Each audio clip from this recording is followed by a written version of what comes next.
We continue with Romans. And it's interesting that we wind up in this section of Romans during Lent. That was not planned. It is painful.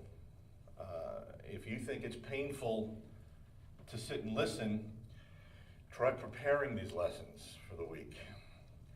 It's really tough to read through this section of Romans because it's as if I'm looking at a mirror while I read through this. This is an incredibly cutting section.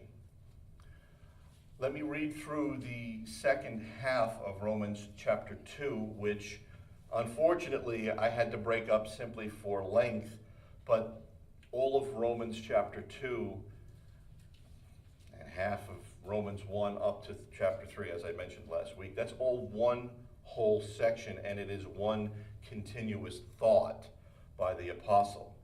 But it's just unwieldy to try and preach on that much material. Matter of fact, what I should be doing is preaching on every verse, but we just don't have the time. Beginning at verse 16 in Romans chapter 2. Behold, thou art called a Jew, and restest in the law, and makest thy boast of God, and knowest his will, and approvest the things that are more excellent, being instructed out of the law, and art confident that thou thyself art a guide of the blind, a light of them which are in darkness, an instructor of the foolish, a teacher of babes, which hast the form of knowledge and of the truth in the law. Thou therefore, which teachest another, teachest thou not thyself? That thou preachest, a man should not steal, dost thou steal? That thou sayest a man should not commit adultery, dost thou commit adultery? Thou that abhorrest idols, dost thou commit sacrilege? Thou that makest thy boast of the law, through breaking the law, dishonorest thou God? For the name of God is blasphemed among the Gentiles through you, as it is written, for circumcision verily profiteth, if thou keep the law. But if thou be a breaker of the law, thy circumcision is made uncircumcision. Therefore, if the uncircumcision keep the righteousness of the law, shall not his uncircumcision be counted for circumcision? And shall not uncircumcision, which is by nature, if it fulfill the law, judge thee who by the letter and circumcision dost transgress the law? For he is not a Jew, which is one outwardly, neither is that circumcision, which is outward in the flesh. But he is a Jew, which is one inwardly, and circumcision is that of the heart, in the spirit, and not in the letter, whose praise is not of men, but of God. And may God bless the reading of his word. This is a continuation of Paul's conversation with the individual that I identified as our imaginary friend, Mr. Conjunction. Remember, we talked about him last week, but, because if you'll recall, Paul, at the end of chapter 1, the beginning of chapter 2, began with his general condemnation and then anticipated that there would be a response from some unnamed individual who would have been of Israel and would have said, yes, I know all those pagans do all these things, but that doesn't apply to me. Well, Paul turns around and he says, you're wrong. This section is an indictment against false superiority, false judging, and in general, moralizing behavior. Paul is talking about and to that individual who would say, well, I am of the seed of Abraham and Isaac and Jacob. I am of the circumcision. I'm a Jew. I have the law. I'll tell you what's right and what's wrong. And then they don't do it. And then they don't live it. He begins this section by addressing our imaginary friend in a second anticipated objection. And that objection is, but wait, you can't say that. You can't condemn me for these things because I'm a Jew. And Paul tells us what it is to be a true Jew. And this whole section from 16 to the end of chapter 2 is Paul's detailed exposition of verse 13, where he says, "For not the hearers of the law are just before God, but the doers of the law shall be justified." Remember, Paul is talking about the wrath of God being revealed in the same manner in which the righteousness of God was revealed from heaven. In the same way that the power of the gospel was revealed from heaven for salvation, it is in that same sense where God's wrath is being revealed. It is a reality. The gospel was not only those things which are preached by us, not only those things which Christ preached, it is the living Christ himself. Remember that Paul is saying that the gospel, the fact that man is in sin, alienated from God, that alienation is rectified, is reconciled by the death of Christ on the cross, and that is the only way to escape God's judgment. It is that gospel revealed from heaven which has as its corollary God's wrath, which is revealed from heaven. And Paul goes through this whole indictment. As I mentioned last week, it's as if he is a prosecuting attorney and he is presenting his case against man in general.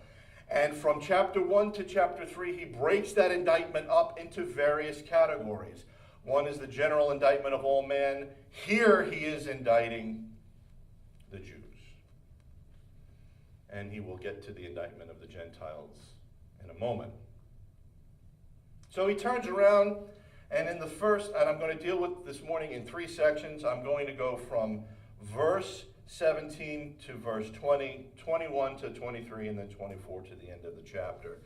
So let's look at the beginning. Paul starts, "Behold, thou art a Jew." You're called a Jew. Doesn't matter what you call yourself. You stand there and you say, "I have Abraham, I have Isaac, I have Jacob, I have the law, I have circumcision." And Paul's response is, and so what?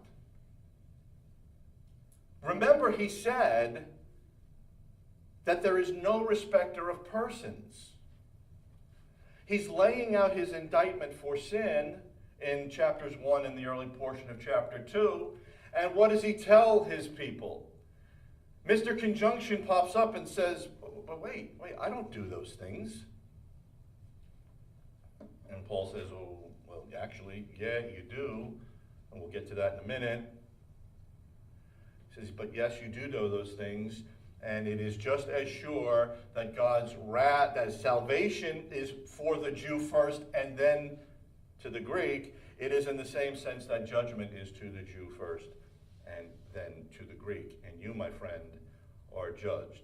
There is no respecter of persons. You no longer have that claim to your national heritage. You can't rely on that anymore. You can't say, I'm of Abraham, Isaac, and Jacob. You can't say, I have the law. You can't say, I'm circumcised. You can't say that anymore. That is gone. The rejection of Christ by the Jews, the rejection of their Messiah, eliminated any claim that they have to national heritage or privilege. He says, so you claim that you rest in the law, you make your boast in God, you know his will, and you approve all things that are more excellent. You are being instructed out of the law. You are confident that you are a guide of the blind, a light of them which are in darkness. And it's interesting that he says that you know God's will and approve these things in verse 18, because the word in verse 18 that he uses is from the root dakeo. Why is that significant? Well, because that word means to think or to seem, and that's the word where we get Gnostics, a form of Gnosticism, Docetism, which only claims that Christ appeared to be man. Well, how is that significant here? Well, Paul's saying, well, you claim you know the law and you approve. Well, it only appears that you understand the law. It only seems as if you rest in these more excellent things. You are you are really leading the blind. You claim that you can see clearly the law of God and that you are leading these blind Gentiles out of sin. Really? Is that the claim that you're making? Because Paul turns around and he says, you that teach another, aren't you really teaching yourself? You that preach that a man shouldn't steal, aren't you the one that's really stealing? You say don't commit adultery, but do you commit adultery? And remember what we're talking about. Paul is saying you have knowledge of the law. You have the Ten Commandments. You have the Pentateuch. You have the Deuteronomic law. You have all of this, but only in a form, only in the appearance of the true nature of the law. And since you have this was your heritage, this is your heritage, why don't you begin to emulate it? Why aren't you obeying it? Why aren't you following? Why don't you start living up to it? Because remember what Paul is doing, as I addressed last week. Paul is taking what Jesus said in the Gospels and he is expounding on it. And remember what Christ said. It isn't the external that's the issue. It's what is here.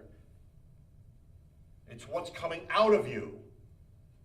Remember what he said. It's not what goes into a man that defiles him. It's what comes out of his heart. Committing adultery isn't exclusively the act. What do you think in your heart? Committing murder isn't exclusively the act. It's what you think in your heart. And Paul is doing what Jesus did, and he's cutting through the external. Don't claim that you have the law if the law is not changing your heart, if it's not changing your life. The simple possession of the law isn't enough. You must actually obey it. 5th century saint Ambrosiaster said this: you who complain about the Gentiles because they are without the law and God are accursing yourself, because you do not believe in the Christ promised by the law, but find this belief in those you are complaining about. And that's the next part of what Paul is talking about.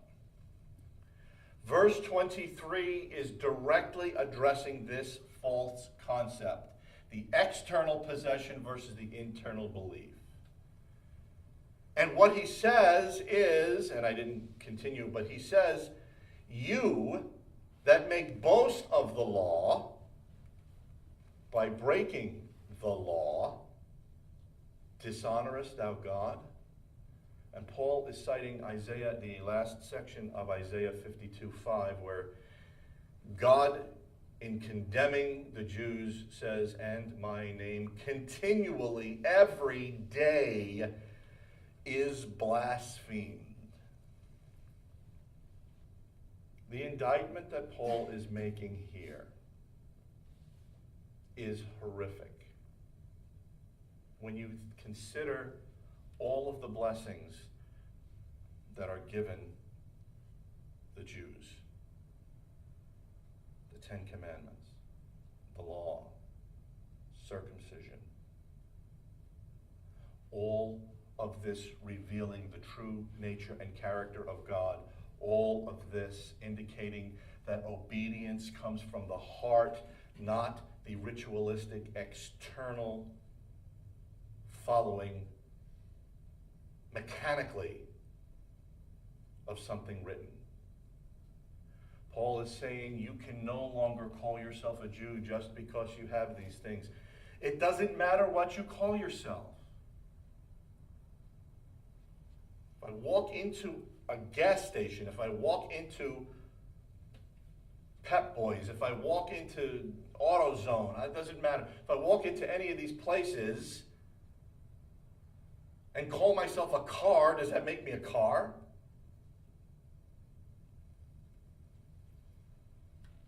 Paul is saying your heritage, the things that God has given you, the imprint of himself on you, and your disobedience, your inability, your lack of righteousness in following that which God has given you causes the unbelieving world to blaspheme. We look at the world today and we moan and we just complain about everything that's going on in reference to how Christians are being treated, Jews are being treated in the world. Oh, the world is attacking us. Oh, we're being persecuted. Ever stop to think that maybe we're bringing it on ourselves because of our behavior? Are we truly a light to the world? We claim to have God's word. Are we showing the world what God's word truly means? Do we falsely judge others? Now, one of the things that Paul pointed out, and I didn't go into it last week in detail, I'll go into it a little more detail, not a lot, is when he said, you that judge others, do you do the same thing? And this question always comes up, well, what does it mean that we're not to judge people? A couple of different ways of looking at that. Number one, there's the hypocritical way. And the hypocrite does one of these things. Wow, you're a thief. God's word says, thou shalt not steal, and you steal. And this is the guy that goes to the office and takes printer paper from the office and takes it home, or he takes boxes of paper clips or post-it notes. Well, it's in the general fund. No, that's stealing. Do you have the right to take that from your employer? No. That's the hypocritical way, is to condemn what somebody does and then you're doing it yourself. Then there's the moralistic way. And this is where you think that you're superior to somebody and you have the right to condemn them to hell. You ever engage somebody like that? As I've told you on a couple of occasions, when I first had my conversion experience, I was involved in the Navigators, which is the military corresponding equivalent to Campus Crusade for Christ.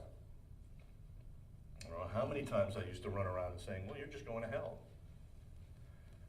This is what God's word says. This is what you're doing. You're going to hell.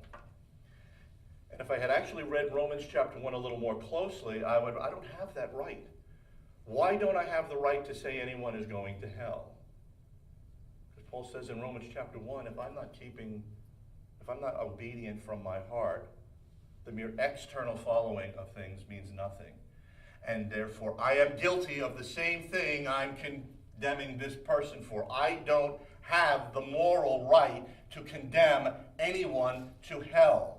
All I have the right to do, and this is what you need to understand when you do have the right to judge someone, is this is what God's word says. This is what you're doing. That's it. That's all we have to do. Have you ever done that to somebody without making any evaluation, without drawing any conclusion? Have you ever simply said, when somebody says, well, why do you believe that? Because God's word says, if you commit this sin, you are breaking his law. You ever see their reaction? You get a violent reaction from people. You don't have to condemn them to hell. You know why? Because they already know it. Remember what Paul said in Romans chapter 1. Everyone has a sense of God. They see it in creation. They're trying to suppress that. They're trying to hold that down. They're trying to stand on it and stomp on it and not allow it to come to the forefront of their thinking, because they know God exists and they hate it. Because they know that he requires something of them, and no one wants to be told what to do. We all want to be a law unto ourselves. We all want to be autonomous. We're all fools. And this is the distinction between judging correctly and incorrectly. Be as wise as serpents, but as gentle as doves. We complain about the way the world treats us, maybe because we are not exhibiting the character of God to the world. And this goes for everybody. This goes for me as well. Paul looks at Mr. Conjunction and he says, you claim Jewish identity. You claim this because of your circumcision, Mr. Conjunction, but circumcision is the sign of commitment.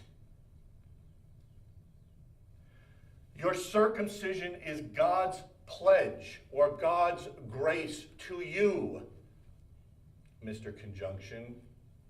Your circumcision is God's pledge that you are a member of the covenant community, Mr. Conjunction. Your circumcision is a pledge that as a part of that covenant community, you have the law to guide you. Are you, Mr. Conjunction? Are you being guided by the law?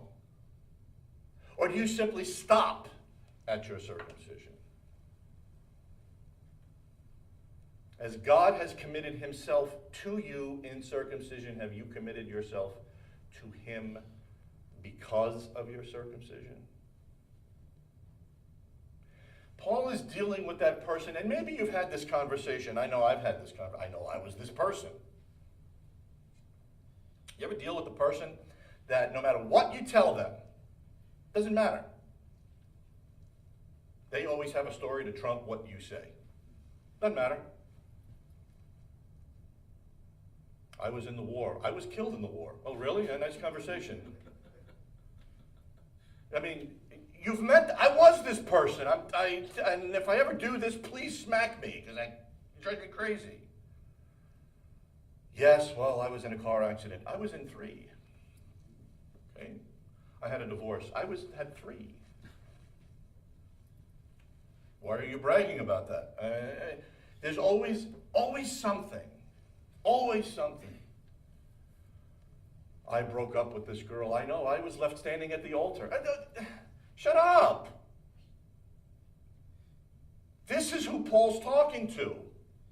He's talking to that person that's always got that one argument, that one story better than yours. You get the Jew in Rome and he's talking to the Romans. Well, as a member of the cult of Mars, we go through this initiation process. Hey, I'm a Jew. Don't tell me about initiations. They cut off things that I couldn't even imagine telling you about. Okay, well, as, a follower of Stoicism, we have these wonderful writings by Marcus Aurelius. Yes, I understand, but you know what? I'm a Jew. I have the Ten Commandments, and they were written by the actual hand of God in stone and handed to Moses.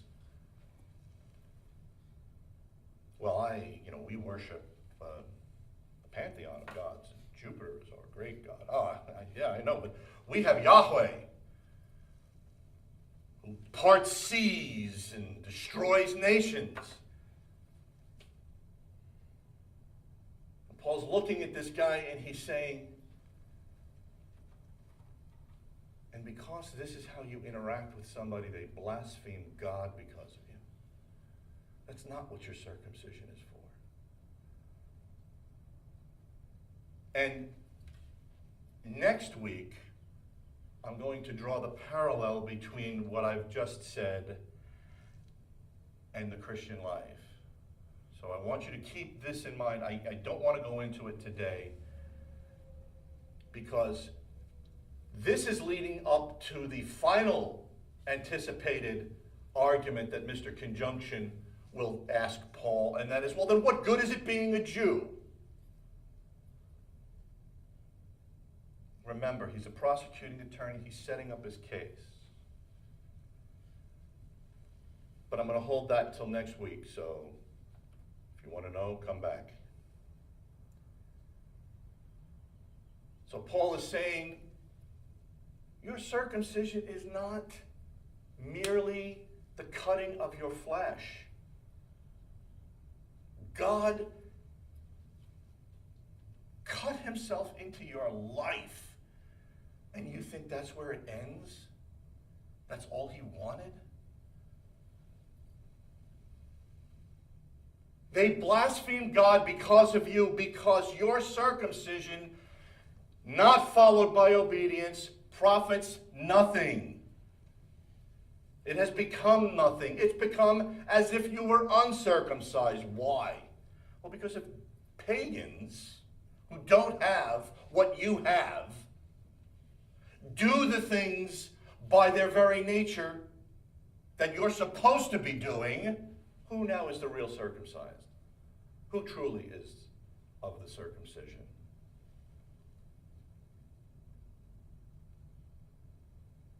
The reality of the blessings of circumcision are missing, Paul is telling our friend here, because true circumcision is of the heart, which Luther points out is the true temple of the believer. Jeremiah 4:4 says, circumcise yourselves to the Lord, take away the foreskins of your heart. Even Israel was being condemned by Yahweh for their unbelief, their uncircumcision of the heart.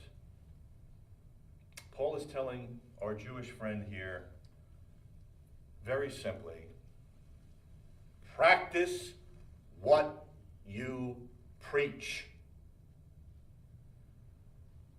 One of the things that the navigators taught us, and this is probably one of the best things I ever heard out of them, you don't have the right to tell anybody anything about their life until you actually are living it in your own life. If you're not obedient to God's word, be quiet. Because that is the judgment of hypocrisy. Remember what I said. All of this section is an exposition of verse 13. For the doers of the law are just before God, not merely the hearers. So a true Jew then is one that lives the inward life. It isn't the external. It's the internal. It's our living testimony. I heard somebody once say that we are living gospels. Are we? Is your life a living gospel? When people look at you, do they see the gospel of Christ? Do they see sacrifice? Do they see redemption? Do they see reconciliation? Do they see sanctification? Do they see holiness? Because for all of us, as I said, preparing for this is like looking in a mirror. Can't just wipe it away. This applies to all of us. These are very, very, very challenging charges the apostle makes. And if the book of Romans was only 3 chapters long, we would all commit suicide. But Paul does tell us that there is relief, there is grace. And it comes in chapter 4, but we have to get through these. So examine yourselves. Examine yourselves. Do you live the words of Christ? When you look at this, when you partake of this, do you experience the grace of Christ in such a way that you want others to experience that grace as well? Do you bring that grace to other people? We don't have to compromise our faith to stand up for the gospel. We don't have to be mealy-mouthed. But we don't have to be obnoxious know-it-alls either. There comes a time when we have to stand on principle, and there comes a time when we have to say no. But hopefully and prayerfully, when we get to that point, we will have established our lives before the world in such a way that they will say, they got a point. Look at how they live.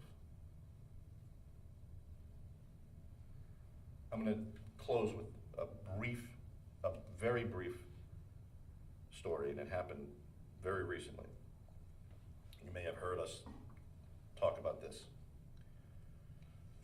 We've asked you to pray for Ashley because Ashley's going through some difficult personal times. Well, for many, many years, Ash turned away from the church. She rejected church. Now, when you're dealing with an 18-year-old going through that phase of rebellion, they always have the answers for everything.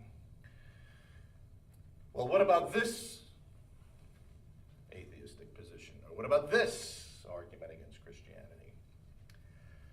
And if you know me, those are things I like to jump in with both feet. I had to really bite my tongue because I know she wasn't really asking for an answer. One day, she came and started asking some legitimate questions, and that afforded me the opportunity to give her legitimate answers. Why did she come and ask those questions after so many years? And this was what she told us.